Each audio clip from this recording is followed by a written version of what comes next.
Friends, welcome to Devi life styles. నేను మీ దేవి. నోట్లో నీళ్ళూరించే బెండకాయ పులుసును టేస్టీగా సింపుల్గా ఎలా తయారు చేయాలో ఈ వీడియోలో చేసి చూపిస్తాను.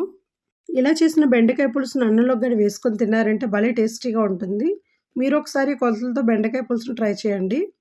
కడాయిలో 4 టేబుల్ స్పూన్ల ఆయిల్ తీసుకొని ఆయిల్ వేడయ్యాక పావు టీ స్పూన్ మినపప్పు, శనగపప్పు, ఆవాలు, జీలకర్ర వేసి వేయించాలి. ఇప్పుడు 3 ఎండుమిర్చి, 10 వెల్లుల్లి రెబ్బలు వేసి వేయించుకుందాం.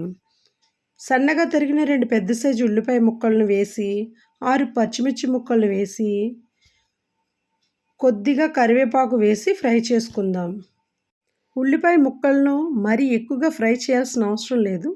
మొత్తాన్ని ఒకసారి ఈ విధంగా కలుపుకొని మూత పెట్టి 2 నిమిషాల పాటు మగ్గించుకోవాలి. ఉల్లిపాయ ముక్కలు దోరగా ఫ్రై అయ్యాక సన్నగా తరిగిన ఒక పెద్ద సైజు టమాటో ముక్కలు వేసి ఫ్రై చేసుకుందాం. మూత పెట్టి ఒక 2 నిమిషాల పాటు మగ్గించుకోవాలి. ఇలా ఫ్రై అయ్యాక ఈ సైజులో కట్ చేసిన పావు కేజీ బెండకాయ ముక్కలు వేసి ఫ్రై చేసుకుందాం. మంటని హై ఫ్లేమ్లో పెట్టి 3 నిమిషాల పాటు ఉడికించుకుందాం. ఇలా వేయించాక పావు టీ స్పూన్ పసుపు, పావు టీ స్పూన్ జీలకర్ర పొడి, పావు టీ స్పూన్ ధనియాల పొడి, 2 టేబుల్ స్పూన్ల చిల్లీ పౌడర్ వేసి 1 నిమిషం పాటు లో ఫ్లేమ్లో ఫ్రై చేయండి. అడుగంటకుండా ఈ విధంగా కలుపుతూ ఉండాలి.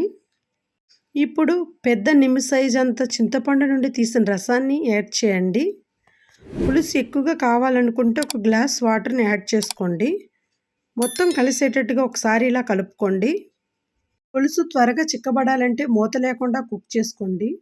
ఇప్పుడు 1 టేబుల్ స్పూన్ సాల్ట్ యాడ్ చేసుకుందాం. బెండకాయ మొత్తం ఉడికేంత వరకు 5 నిమిషాల పాటు ఉడికించుకుందాం. 5 నిమిషాల తర్వాత చివరగా కొత్తిమీర వేసుకొని ఉడికించుకుందాం. చూసారు కదా, బెండకాయ మెత్తగా ఉడికిపోయింది. దీన్ని 5 నిమిషాల పాటు లో ఫ్లేమ్లో కుక్ చేసుకుందాం. స్టవ్ ఆఫ్ చేసి సర్వ్ చేసుకుంటే నోరూరించే బెండకాయ పులుసు రెడీ. సో ఫ్రెండ్స్, ఒకసారి ఈ స్టైల్లో బెండకాయ పులుసు ట్రై చేయండి. మీకు ఈ టేస్ట్ ఖచ్చితంగా నచ్చుతుంది. మరిన్ని టేస్టీ అండ్ వెరైటీ రెసిపీస్ కోసం దేవి లైఫ్ స్టైల్ ఛానల్ని సబ్స్క్రైబ్ చేసుకోండి.